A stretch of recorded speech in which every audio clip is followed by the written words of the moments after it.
y esto tiene que ver con el planteo de la charla, esta charla que tiene un título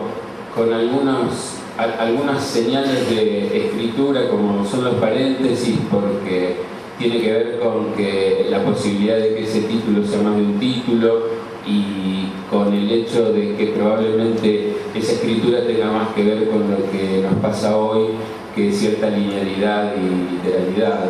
Y decía que me pone muy contento el hecho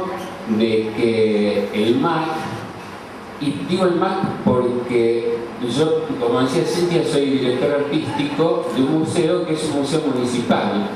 y el hecho de que una institución pública como es esta,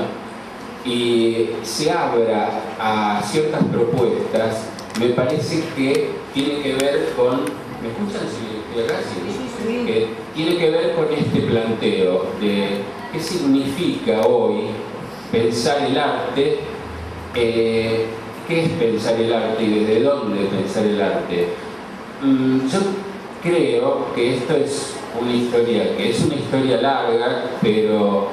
me parece que hay un punto de inflexión, incluso quizás un quiebre en los años 60, con lo que tiene que ver con lo que está ocurriendo hoy y con cómo pensar hoy. Pero creo que la historia es bastante más vieja, y hablando de historia pensaba en eso, ¿no? ¿Qué ocurre con la historia? Todos sabemos que en el siglo XVIII, XIX incluso, probablemente la historia era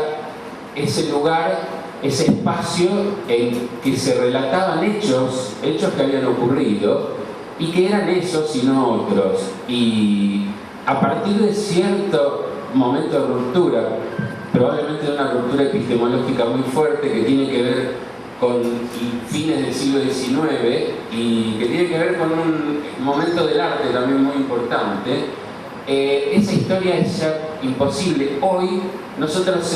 sabemos que pensar la historia, pensar lo histórico, es pensarnos a nosotros. Pensar la historia es un espejo en el que nos pensamos nosotros y nos miramos nosotros. Y que toda historia es una construcción que se hace desde la contemporaneidad. Cosa que evidentemente es una ruptura muy fuerte con un pensamiento que viene de toda una historia metafísica, de esa metafísica de la presencia, que la cosa era y era lo que era, y en realidad lo que nosotros podíamos hacer era tratar de acercarnos todo lo posible a esa verdad. Entonces, creo que lo que ocurre es que desde ese momento, creo que en el arte, yo lo he planteado esto y se lo planteo a mis alumnos en teoría de la forma, una teoría de la forma que me pareció que había que repensar cuando la concursé, y presenté como concurso esta otra teoría de la forma, que no era la que se daba habitualmente en la facultad, pero que a mí me pareció mucho más interesante. Y una de las cosas que planteo son estos momentos, que lo planteo como dos cortes en la representación del espacio, e incluso ahora con Matías, que es auxiliar de la cátedra, estamos tratando de pensar juntos con los alumnos esta posibilidad de la que estamos hablando hoy, de un tercer corte de esa representación del espacio. Hay todo un periodo que incluso es el periodo en el que alguien como Danto menciona que nace a esto que nosotros llamamos arte y que llega hasta hoy a duras penas probablemente, porque como él lo dice, tal vez estemos hablando de arte después del fin del arte, y que es el Renacimiento, y se produce eso que yo menciono como el primer corte en la representación del espacio, y que creo que se puede subsumir en una figura que es la de mímesis. El arte, así como la historia era una historia lineal que se podía narrar como una verdad, también el arte se construía desde algunos conceptos que lo podían definir plenamente. Incluso alguien como Kant, que está tratando de pensar el arte, sin embargo, no duda en ningún momento en construir su estética bajo un concepto que es el concepto de lo bello. Lo bello, aunque indudablemente él creo que una lucidez increíble se da cuenta que lo bello no puede dar cuenta de todo, y entonces le aparece este otro concepto tan interesante que es el concepto de lo sublime. Pero sin embargo, la justificación del arte se hace desde lo bello y desde la belleza, pero incluso esa belleza está anclada en otro concepto, porque para poder juzgar la belleza tenía que haber un referente, tenía que haber un parámetro, y ese parámetro lo daba este otro concepto que es el de mímesis, porque el arte no podía ser otra cosa que representación mimética. Pero por otro lado, esos conceptos reenviaban el uno al otro, porque no cualquier cosa se podía representar miméticamente, porque había que representar lo que era bello. Entonces se producía constantemente este reenvío, a pesar de algunos que no, como qué sé yo, este extraterrestre increíble que se llamó Caravaggio, que así fueron los problemas que tuvo, porque supuestamente su producción era casi herética, porque había gente, los modelos eran feos, no respondían a esos cánones de la belleza. Sí, su mímesis, su representación, que seguía siendo mimética, trabajaba desde otros parámetros que eran inaceptables desde cierto concepto de la belleza, desde cierto lugar, que evidentemente tiene que ver con cierto lugar de poder, porque de lo que estamos hablando es de cómo se vinculan estos discursos, uno en relación a cómo aparecen vinculados con respecto al poder, y que esto genera cierta epistemología, que es la que creo que se termina o empieza a romperse en esto que denominé el segundo corte en la representación del espacio, que creo que ocurre con una emergencia, que es la emergencia del impresionismo. El impresionismo, eso incluso he escuchado y he leído muchas veces esto de que el impresionismo aparecería porque nace la fotografía.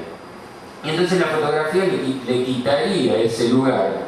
de mímesis que tenía la pintura como lugar privilegiado. Yo creo que en realidad las cosas no ocurren de ese modo. Digamos, esto es seguir con ese pensamiento de causa-efecto, de una linealidad que hoy me parece que ya no podemos pensar. Creo que, de todos modos, la fotografía que nace en ese momento es una fotografía blanco y negro, que evidentemente no puede competir con la mímesis de algo que produce color, como era la pintura, pero sí hace que se produzca